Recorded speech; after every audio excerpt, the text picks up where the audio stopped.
Poštovanje, dragi ljubitelji organske proizvodnje, paradajza, paprike, ostalog povrća.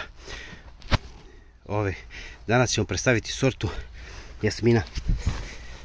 Stara sorta, rozik jabučara, znači roze boje. Znači nije crveni jabučar kao džinerski paradajz, nego je roze boje. Znači, da kažemo, biljka snažnog habitusta, vidite, već brano. Snažnog habitusta, pogledajte koliko je to debelo stablo. Zametanje, jedna rodna grana, druga rodna grana, treća rodna grana, četvrta rodna grana. Za paradajze u tom tipu, tako krupne paradajze, zametanje u prve 4 rodne grane je idealno.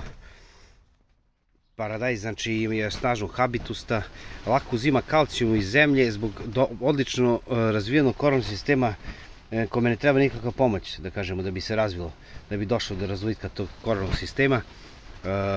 Paradajz znači je ovalan, gladak,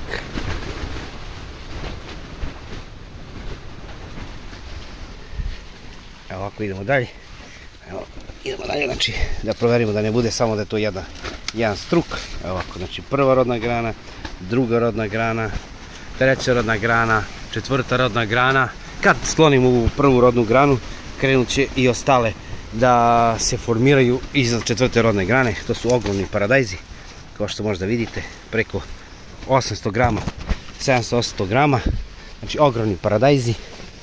Znači da obiđemo, pošto ovdje ja imam mnogo sorti, pa ne mogu svakoj sorti da dam dovoljno možda prostora, ali u svakom slučaju ovu sortu treba posaditi, odličan je za, znači pogledajte, ovdje 5 kila ima, 100%. Ovih 6 paradajza ima 5 kg sigurno. Roze paradajz, znači jaka biljka, otporna na bolesti. Pogledajte, čak nisam skidao ni donji list, pogledajte. Nisam skidao donji list, ima naznaka početka bolesti, ali to je već duboko jul mesec, tako da je ovo sasvim očekivano i to bi trebalo se skloni, ali bilo je tu komentara ljudi koji su rekli, a zašto ogoljavaš biljke? Evo, nemoj da mislite da ja to radim sad, ja tu kad ogoljavam biljke, znači ogromni primjerci, kilogram, ogoljavam biljke da bi mogli vidjeti rod, ovako se rod sakrije, razumete, u masi. Znači, stara sorta Jasmine, sa naših prostora poreklom. Pogledajte ovaj rod, pogledajte ovu rodnu granu, ogromna rodna grana, 5-6 kila sigurno, pogledajte, ogromna rodna grana, Jasmina. Sve preporuke za proizvodnju ovog paradajza.